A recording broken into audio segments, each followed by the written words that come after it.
Welcome back. It is Tasty Thursday, and if you're looking for a weekend brunch plan, this is the place to consider.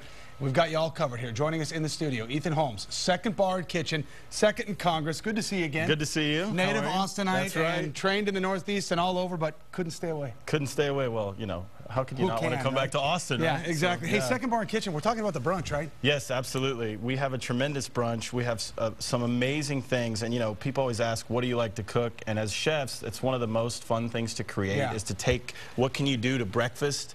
You know, because you can take a piece of fish and think of a million things, but what can I do to brunch or breakfast to really make it exciting? That's what we like to do. Well, I was going to say, Second doesn't do anything nothing small. So, yeah, we'll get to this in just a second. Yeah. You're going to do some parfait for us, right? I'm going to make a quick parfait for you. What we have is some house-made granola that we make ourselves. This has some candy pecans, some walnuts, a little brown sugar, maple syrup. Sure. And what we do is just layer it with this awesome Greek yogurt that we infuse. We take a mint-infused syrup and whip it into it. Okay. And so we'll layer it with some baked grapes, which is a really unique thing Let's talk about the baked grapes. You flash them, right? We toss them with a little agave nectar, and then we stick them in our pizza oven for a minute till they're just about to burst. And so they still have that grapiness, but they get that little kind of sweet raisiny thing going on. So it's really, really tasty for sure. So we layer that with the baked grapes and some fresh strawberries. We throw in some fresh strawberries as well. We go. And then that mint kind of, the mint infusion in the yogurt kind of brings it all together. It brings it all together. Yeah. It gives that little bright, effervescent quality, which is always good for brunch. Sure. And this is the healthy option that you can have prior to loading up on the foie gras French toast. Top it with a little mint. And there you go. And some more strawberries, and we have one here. Perfect. Ready to go. Okay, let's talk about some of these dishes. As mentioned, you guys don't do anything run-of-the-mill down here. Let's start with the French toast. Okay, so this is a vanilla French toast that we do with, you know, brioche.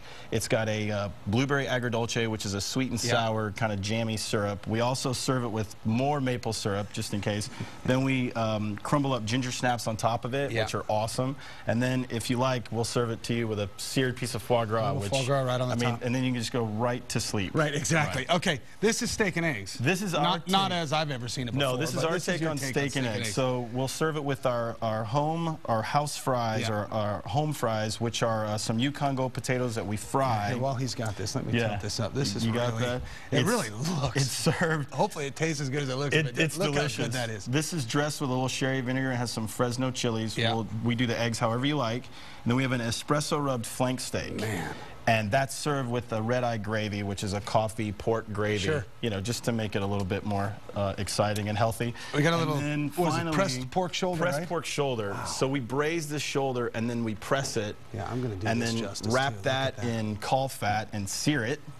And then it's served with polenta and some eggs and a really delicious pork jus sauce, and we put a little herb salad to give it a little green and healthy. And what's without a little sweet tooth, right? Well, yeah, you know, this is our butterscotch bread pudding served with vanilla ice cream and the most awesome caramel sauce. Yeah. And we have a great little section on the menu.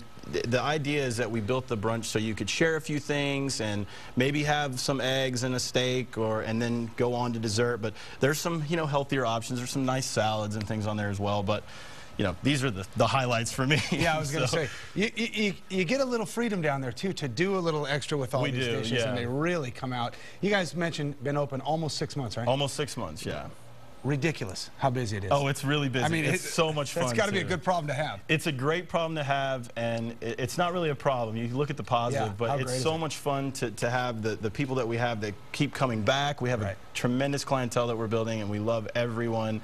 And it's actually just been, one of the most wonderful situations I've ever been a part of. Keep everything Austin as well, as far as reservations.